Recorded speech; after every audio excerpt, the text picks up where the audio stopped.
Hi, welcome to a late evening edition of IndyCar. My name is Gordon Ross, and I'm actually broadcasting from not far from my home this evening. I'm sorry it's such a late broadcast, but actually it's been a busy day for me and a lot of work on it this time of the year. However, there isn't a great deal of news to report tonight on IndyCar, but two things spring to mind that have happened this week. Now, the first one is a little bit of speculation about what is happening with David Davis, the chief Brexit negotiator for the Tories. The rumours are going around Westminster at the moment that he will be for the chop in the next reshuffle, which Theresa May is planning at the moment.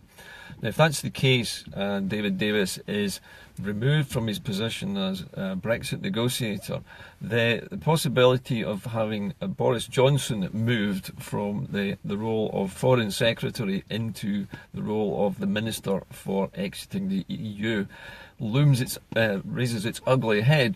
And the rumour goes that the plan is to bring in a prominent Brexiteer into the role of negotiator when it comes to the final agreement which is being thrashed out between the UK and the EU. So in other words, our trade agreement is not, we don't think, going to be negotiated by a soft Brexiteer or Remainer, as David Davis once was described, but by a buffoon like Boris Johnson, who is entirely anti-European, racist, xenophobic, and quite happy for there to be a hard Brexit because his family is so wealthy they're not going to notice the difference, no matter whether the rest of us are impoverished or lose our jobs in the process.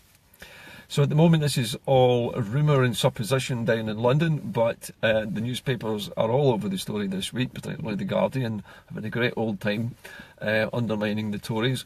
But the point is that we are, as usual, at the beck and call and hostages to fortune of the Tory party and its internal battle between those who wish a hard Brexit and those who never really wanted Brexit at all. But it looks as if the hard Brexit is most likely to be the one that's going to happen because the pressure is on Theresa May. Hi there, sorry about the interruption to the broadcast. I'm not in a brilliant position for broadcasting tonight. Anyway, just to wind this up quickly, we also this week had my friend Dr. Mark McNaught on TV last night explaining his new written constitution for the new Scottish Republic. Now, he's using the word republic as a model for how he wants to build a new Scottish constitution. We also had his friend Elliot, who is one of the lead researchers into the new constitution at Commonweal, and the two of them produced some very interesting discussion last night on the foundations of a new independent Scottish constitution. Now, we do have the Arbroath Declaration to fall back on, but in modern terminology it doesn't really have much legal force other than to establish the fact that the people of Scotland are sovereign and may remove their leaders if they wish, but that really needs to be written into a modern context. The rest of the shows which Mark is doing over the next few weeks are also going to be looking in detail at certain aspects of the Scottish Constitution and what our rights and what our responsibilities would be as citizens and how the country would be governed. Now, somebody else was making the point that the SNP, I think it was Robin McIntyre Kemp this week, was making a point that the SNP might need to make a big sacrifice and say to the electorate before they're asked to vote again in a second independence referendum that the SNP will not form the first government of a new Scottish Republic, that they would stand aside and allow another election to take place without standing as a party, in some way disbanding, so that the colour of the first Scottish government was a rainbow alliance. Now, this is an interesting idea. It's been done before, and it's been done most recently in South Africa, where everybody was included in government so that there could be a reconciliation between the people who'd fought against one another during a vote or during an upheaval. Now, in this case, it would be those pro and anti-independence campaigners would need at some point to come together to form a government at Holyrood. Now, it's only fair that it should be representative of everybody's views. Now, that means there's going to be left, there's going to be right, there's going to be centre, and there would also be people in the Green Party and other progressive parties or individuals, people like myself, with my little group of friends called the Futurists, who want to look at the future planning of Scotland. So there'll be a lot of groups.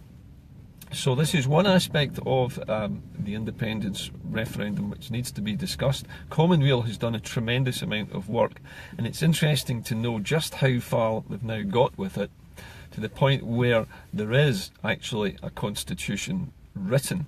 Now, it's not being written by the SNP, remember, it's being written by the people of Scotland. And sorry about that. I was just going to say, Mark's shows are going to pull together all the threads of the different aspects of the Constitution which people will contribute to. Now, everybody's ideas will be sought from all sides of the political arena, so that will include people like the Tories and the UKIPers as well, believe it or not. We need people's opinions on things like business, on exporting, on importing, on immigration, on emigration.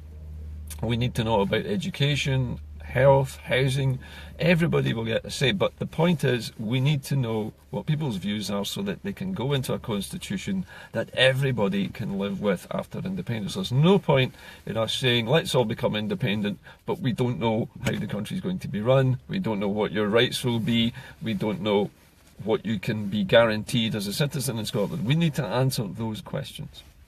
And apart from that, we've also got to answer the questions of currency. Now that I do know is being worked on by a variety of other people as well as the SNP. But at the moment, the problem with news for independence people like you and I is that we're playing a waiting game at the moment. We're waiting to see what kind of Brexit there is going to be. The other thing I think we need to know is that when we do finally hear when the referendum is going to be, we cannot give the British state too much time to prepare their counter-arguments or their strategies or their cheating or their rigging or whatever other dastardly things they want to do to prevent us from succeeding. And therefore I think, and I may be proved wrong here, but my prediction is that the lead time into the next referendum will be very short. So we might only get a few months notice. It might be 6 months, it might be 3 months notice, but I don't think it will be very long. Anyway, I have to go. I wish you all a happy weekend, and I hope you have a pleasant time this weekend, no matter what you're doing. I'm off to get my tea now. It's been a long, hard week. Not much newsworthy this week, I'm afraid, apart from a rumour that Nicola Sturgeon was going to make some kind of announcement. That seems to just have been a rumour, a malicious rumour.